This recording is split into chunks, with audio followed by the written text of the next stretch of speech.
Here's the book, available from all the usual escape outlets. And here's an excerpt. Chapter 4. First gigs. We refuse to do cover songs, so it takes me, Dick and Mulligan a month to come up with our first 5 songs. This is Birmingham, 1978. And we decide that only old hippies do cover songs. We're the future of no future, we are, mate. We're rehearsing this derelict hotel halfway up Moseley Road Hill. A 6-inch nail jammed into the fuse box gets us the power. We stack old mattresses against the windows to give us a bit of soundproofing, and also to keep any nosy coppers from noticing the Bellevue Hotel suddenly has guests again. As we come up with our songs, we write the lyrics directly onto the walls with big black marker pens. Always careful to add the copyright symbol and the legend, "No unauthorized wallpapering." It's as if the music has been lying dormant in me for many years, like seeds under the soil, waiting.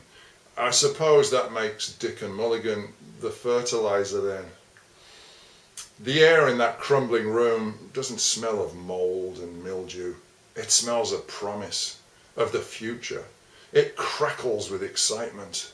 Dick lays down rock-solid yet shifting beats, segueing easily between punk, dance, and reggae, and over these drum segments I sing snatches of verse or chorus, play riffs and chord sequences. In between learning bass patterns, Mulligan devils up great sweeping, whooshing, stately industrial noises from his black and yellow plastic Wasp synthesizer. In a frantic rush of creativity we grow our songs. We become the swaggering, cutting-edge band of our dreams, and bollocks to anyone who thinks otherwise. The real world grows daily more insubstantial as we immerse ourselves ever deeper in the thrilling exhilaration of the future. We assemble the scenery, we write the soundtrack. Late one dark and freezing summer's afternoon, I go round to Mulligan's flat. Dick's already there. Mulligan's place is rough but dead arty. There are lots of pictures on the walls that you can't quite tell what they're supposed to be. Plus he has the tidiest piles of rubbish you ever saw in your life. A couple of weeks earlier, he made this sculpture thing out of the bog. So I'm never quite sure where to piss. Not that it matters. He also has this two-way mirror stuff stuck all over his front window so you can see out, but no one can see in. Dick waves me over to the window. I peer out and see that Mulligan has dug his cat up again. Mulligan's cat, Sid, had died about a week ago. We never did find that bag of speed. And we buried Sid in the back garden with full punk honours. Well, since then, Dick must have reburied Sid at least 5 times. Because Mulligan keeps digging him up, insisting that Sid isn't dead.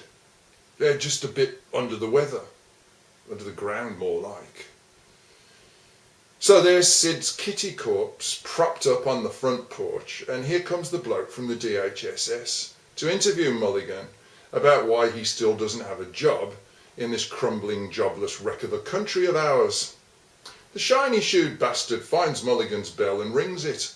No superglue this time, I note. After a bit, he rings the bell again. Then he notices Sid.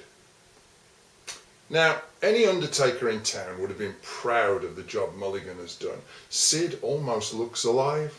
Mr. DHSS leans down to stroke the nice pussycat, and the look of horror that spreads across his face as he strokes dead Kitty has us falling away from the window, laughing fit to bust a bollock. Funny, but he never comes back, does old Mr. DHSS, the cat fancier.